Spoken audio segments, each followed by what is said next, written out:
Eh bien, je suis prête. Alors nous aussi. Suis-moi, sur les fréquences que tu connais.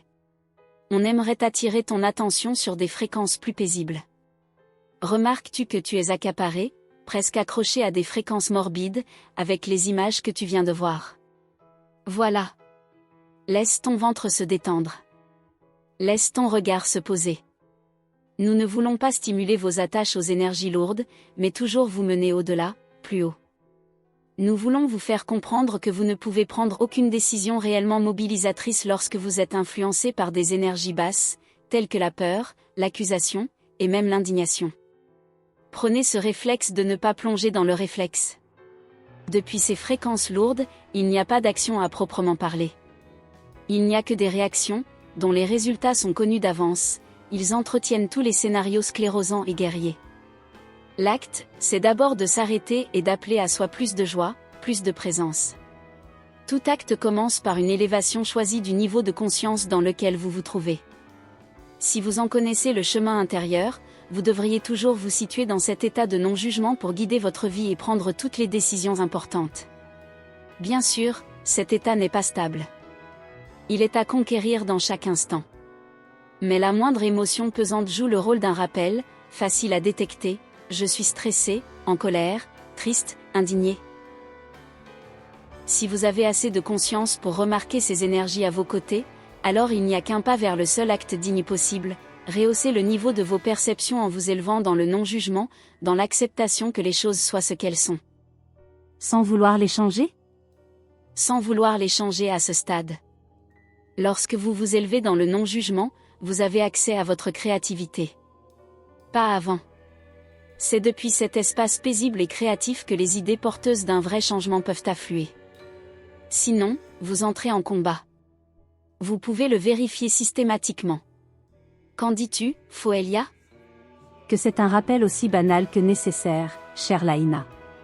À l'heure où tant d'horreurs viennent stimuler nos émotions rabaissantes, on se laisse vite emporter dans la réaction, la colère, l'impuissance, la peur, la violence des mots, des paroles ou des actes.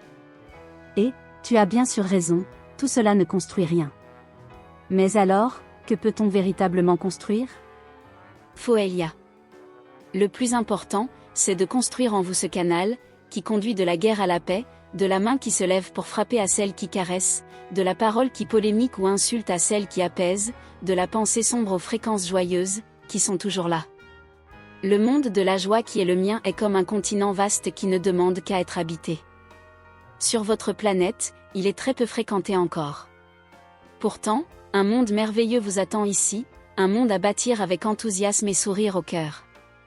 La porte ne vous en est pas fermée. Elle n'attend que d'être franchie. La paix n'arrivera jamais depuis l'extérieur, je le comprends de mieux en mieux. Les constructeurs de paix que vous voulez être ont à la choisir le plus souvent possible, pour commencer à venir ici, à nos côtés, pour bâtir le nouveau. Le message n'a pas à être plus long. Si vous voulez bâtir la paix, creusez patiemment ce canal en vous, traitant chaque réaction possible en la transformant en action consciente, inspirée. Alors oui, vous changerez vraiment le monde, et je dirais même que vous changerez vraiment de monde. Lorsque vous commencez à habiter sur ces fréquences, vous découvrez que d'autres tentent d'y habiter aussi. Vous les reconnaissez. Et c'est avec eux que vous formez cette force de paix qui est venue s'incarner dans le monde maintenant. Et c'est avec eux que, d'acte en acte, de décision en décision, vous trouverez des solutions à tous les problèmes. C'est tout nouveau que vous soyez assez nombreux à pouvoir partager, non seulement cette volonté forte de basculer dans un monde de paix, mais aussi cette capacité à pouvoir le faire. Je suis heureuse que vous initiiez des rencontres, des événements. Il en faut pour organiser les mouvements extérieurs qui émergent de ce mouvement intérieur, que seul l'individu peut faire pour se retourner vers sa joie. Cela a des effets de plus en plus visibles. Vous ne vous rendez pas compte à quel point chaque retournement que vous faites dans votre quotidien est une graine du monde nouveau en train de naître. C'est tellement une petite graine qu'on ne voit pas vraiment le résultat de nos actes. Je veux dire que ce n'est pas un travail qui donne des résultats visibles rapidement. Ce n'est pas vrai. C'est seulement parce que tu regardes au niveau global, là où toutes les forces se déchaînent et s'opposent. Au niveau individuel, les résultats sont visibles tout de suite. Si tu allais entrer dans des paroles blessantes pour tes proches et que tu fais le travail de retrouver la joie, eh bien ces paroles ne s'incarneront jamais et seront remplacées par plus de respect. Et pourquoi pas par des sourires, des mots d'amour, des caresses? Et tu peux fêter cette réussite immédiatement. Et tu en récoltes les fruits immédiatement aussi, puisque tu baignes alors spontanément dans les hautes fréquences de la gratitude. Et oui, tu peux être fier de toi directement, et tu as le droit de t'accorder cette fierté, en reconnaissant ta dignité. N'est-ce pas réactiver l'ego sous une autre forme? C'est une manière d'emmener ton ego, même lui, contre ton cœur, lui que tu passes ton temps à condamner d'être ce qu'il est. Rappelle-toi qu'il est ce que ton regard en fait, bouc émissaire de tous tes maux, ou petit enfant à aimer. Oui, lui aussi a droit à sa paix, à sa reconnaissance, et pourquoi pas à des félicitations. Vous n'êtes pas séparés, votre ego d'un côté, comportant tous vos aspects indésirables, et vous de l'autre. L'ego n'est qu'une marche dans l'évolution de notre conscience à tous. Reconnu, il est notre marchepied vers la dimension suivante, l'individualité consciente d'elle-même, capable d'amour sans plus devoir le chercher à l'extérieur, participant à un collectif de manière volontaire et enthousiaste.